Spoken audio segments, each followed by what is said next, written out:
Aquela mulher linda chegou à festa e aquela mulher chegou linda à festa. Vocês sabem a diferença entre característica inerente e característica circunstancial? Todos vocês sabem. É só criar um exemplo que vocês entendem, tá? Os rapazes passaram por esse problema já e as meninas também. Já aconteceu com vocês, rapazes, elogiarem uma menina assim, falar assim, ó, você está linda hoje. Você está linda hoje. É um elogio meio estranho, concorda? Porque você está linda hoje, elas não gostam muito. Porque você colocou neste elogio duas características que fazem a menina pensar assim, ontem eu era feia.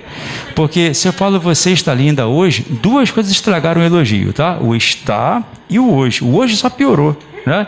Ou seja, isso é característica circunstancial. Característica circunstancial significa algo como se fosse passageiro e tal, entendeu? Agora, inerente ao que você é. Uma coisa é falar que você é bonita, outra coisa é falar que você está bonita, entendeu a diferença? Então, quando você fala que a menina está bonita, foi circunstancial. Quando você fala que ela é inerente, entendeu? Você consegue enxergar isso aqui, não consegue? Ó, aquela mulher linda chegou à festa e aquela mulher chegou linda à festa. Uma é inerente, outra é circunstancial, entendeu? Uma das duas é indiscutivelmente linda e a outra passa uma ideia de característica circunstancial e passageira, não parece? Parece que no outro dia pela manhã, quando você encontra na padaria, não vai ser a mesma pessoa já, né? Então, há uma distinção, virou abóbora. Agora, o que a análise sintática tem a ver com isso? Quer ver? Olha só. Aquela mulher linda chegou à festa. Pessoal, o esquema é achar o verbo, tá? Qual é o verbo da oração? Vai. Chegou. Dá uma resposta completa para mim, sem preguiça, hein? Quem foi que chegou na primeira oração? Vai. Então, aquela mulher linda exercerá aqui função sintática de sujeito, cujo núcleo será mulher, né? E eu já aprendi que se mulher é o núcleo, quais são as funções de aquela e linda? Fala aí. Ótimo, são dois adjuntos adnominais. Professor, adjunto é o cara que fica junto? Isso, adjunto é o cara que fica junto. E é adnominal porque fica junto ao nome, que é o núcleo da função, tá? Então tá aí. Agora, olha de baixo, por favor. Aquela mulher chegou linda à festa. Qual é o verbo da oração? Vai, só o verbo. Quem chegou desta vez? Aquela mulher exercerá aqui função sintática de sujeito, cujo núcleo será mulher. Está aqui o núcleo. E o aquela vai ser um adjunto adnominal. Entendeu, pessoal? Agora, na oração de baixo, a qualidade linda ainda foi atribuída ao sujeito, não foi? Ainda foi atribuída ao sujeito, não foi? Só que foi atribuída ao sujeito fora do sujeito. E aí, se você atribui uma característica ao sujeito fora do sujeito, aí você tem um predicativo do sujeito. Entendeu? O predicativo do sujeito é uma característica que se atribui ao sujeito fora do sujeito. Aí ele é um predicativo do sujeito, tá? Não vá confundir o adjunto com o predicativo, tranquilo? Duas orações difíceis para você aqui agora, para achar o sujeito rapidinho. Aí eu posso partir para a concordância já, tá? Paulo, já nasceu o sol. Quero muito achar o sujeito ali, tá? Eu vou guiar o seu pensamento para que você não tenha problemas.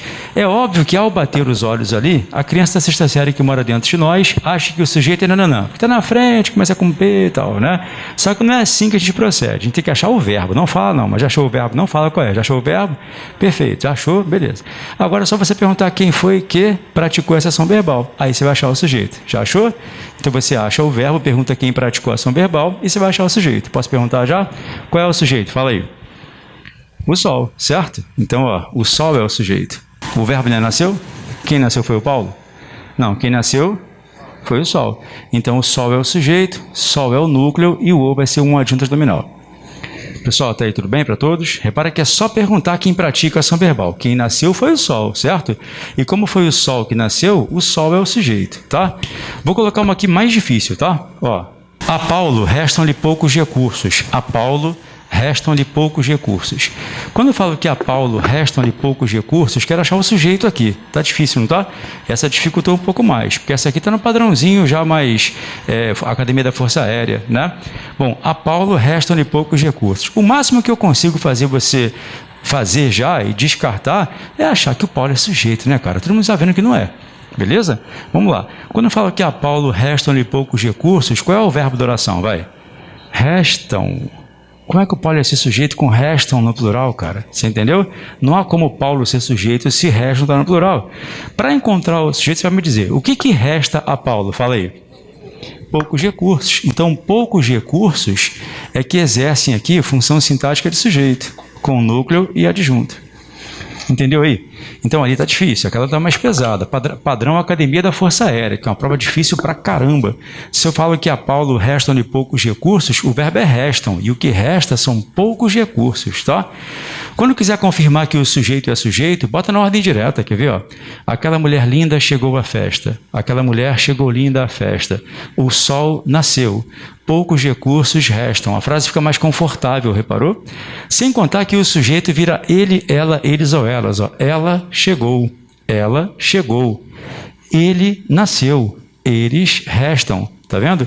Só o sujeito vira ele, ela, eles ou elas, tá? Até aí tudo certo? Por que é importante encontrar o sujeito? Porque para que eu possa explicar a concordância verbal e aquela questão do acento do tem, do mantém, do contém, você tem que achar o sujeito. Porque é com esse sujeito que o verbo vai concordar, tá? Professor, eu acho que eu estou aprendendo. Sim, você está aprendendo, mas você ainda é um pouco suscetível às armadilhas da prova. Quer ver uma armadilha legal? Se ele colocar assim, ó. A Flávio e Bárbara cabem certas obrigações. A Flávio e Bárbara cabem certas obrigações. Se cai esta oração na prova aqui, e a banca pede a você que classifique o tipo de sujeito e te dá duas opções, sujeito simples, sujeito composto, tá vendo? Ó? A Flávio e Bárbara cabem certas obrigações. Ele só quer que você diga se o sujeito é simples ou composto. Já deu vontade de errar, não já? Sentiu um peso no seu ombro? É Satanás, ele pousa no seu ombro e fala assim, ó, composto. Ouviu a voz dele aí falando no seu ouvido? Por quê? Ele vai querer fazer você achar que sujeito composto depende de quantas pessoas estão antes do verbo, entendeu? Se eu falo que a Flávio e Bárbara cabem certas obrigações, parece muito que é composto esse sujeito, não parece? Preste atenção. A Flávio e Bárbara cabem certas obrigações. O verbo é cabem, não é isso? E o que é que cabe a Flávio e Bárbara? Fala aí. Certas obrigações. Então, certas obrigações é que exercem aqui função sintática de sujeito. Ó. O núcleo é obrigações e certas é um adjuntas nominal. Certas obrigações cabem a Flávio e Bárbara, entendeu? O sujeito não é quem está na frente, quem está atrás, quem está em cima, quem está embaixo. É quem pratica ou sofre a ação expressa pelo verbo. Se você pressionar todos os verbos, você encontra o sujeito. Ó. Quem chegou? Aquela mulher linda. Quem chegou? Aquela mulher. Quem nasceu? O sol. Pode perguntar o que também, tá? O que resta? Poucos recursos.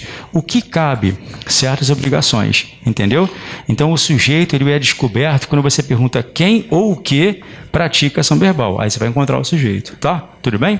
Agora eu vou mostrar você no quadro como isso cai na prova para você. Primeiro que tudo que você aprendeu cai na prova. Ah, desculpa. Falem sobre o Paulo para mim rapidinho, para eu ficar tranquilo. Olha o Paulo ali com vírgula 2 vezes, já parou? Ó, Paulo em cima e Paulo embaixo, tá? Eu queria de você o seguinte, que você me dissesse qual daqueles dois Paulos ali não é vocativo. Porque o vocativo sempre tem vírgula, certo? O que não quer dizer que tudo que tem vírgula é vocativo, né? Qual daqueles dois Paulos ali não é vocativo, o primeiro ou o segundo?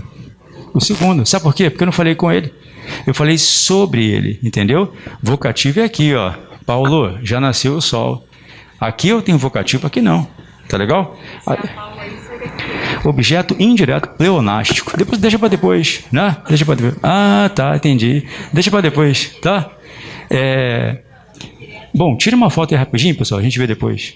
Por que eu tive